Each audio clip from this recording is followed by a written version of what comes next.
আমরা ঘাসের ছোট ছোট ফুল, হাওয়াতে দোলায় মাথা, তুলনা মোদের দোলনা পায়ে, ছিঁড়ো না নরম পাতা। এই কবিতা লাইনটা এই জন্যই বললাম, আজকে মাঠে কাজ করছিলাম, হঠাৎ বর্দা বললো যে কয়েকটা ছেলে তোকে দেখা করতে এসেছে। আমি তারপরে রাস্তার দিকে এসে দেখলাম 3টে বাচ্চা ছেলে আমার সঙ্গে দেখা করতে এসেছে। সত্যি আমি আনন্দে কেঁদে দিয়েছিলাম। মানে এই যে কী ভালো লাগা আপনাদের, আমি বলে বোঝাতে পারবো না। আপনারা প্রত্যেকে ভালোবাসা দিয়েছেন, আপনাদের প্রত্যেকের কমেন্ট দেখেছি। আপনারা তো আগেই আমার হৃদয়টা নিয়ে নিয়েছেন। আজ আমি ঘোষণা করছি আমার সমস্ত হৃদয়টা মানে আপনাদের দিয়ে দিলাম।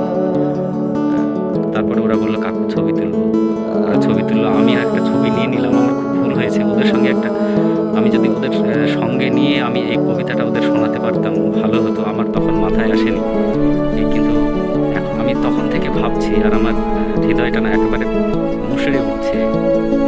ওরা অনেক বড় হোক, এই শুভেচ্ছা জানিয়ে ওদের জন্য এই কবিতাটা, জ্যোতিরিন্দ্র মৈত্রের এই কবিতাটা আমি শোনাতে চাই, আপনাদের শুনতেই হবে। জ্যোতিরিন্দ্র মৈত্রের।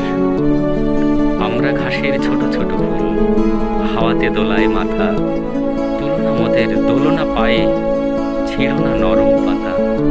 শুধু দেখো আর খুশি হও মনে, সূর্যের সাথে হাসির কিরণে কেমনি আমরা হেসে উঠি, আর তুলে তুলে নারী মাথা। ধরার বুকের স্নেহ কণাগুলি ঘাস হয়ে ফুটে ওঠে, মোরা তারই লাল নীল সাদা হাসি, রূপকথা নীল আকাশের বাঁশি। শুনি আর দুলি শান্ত বাতাসে, যখন তারারা ফোটে।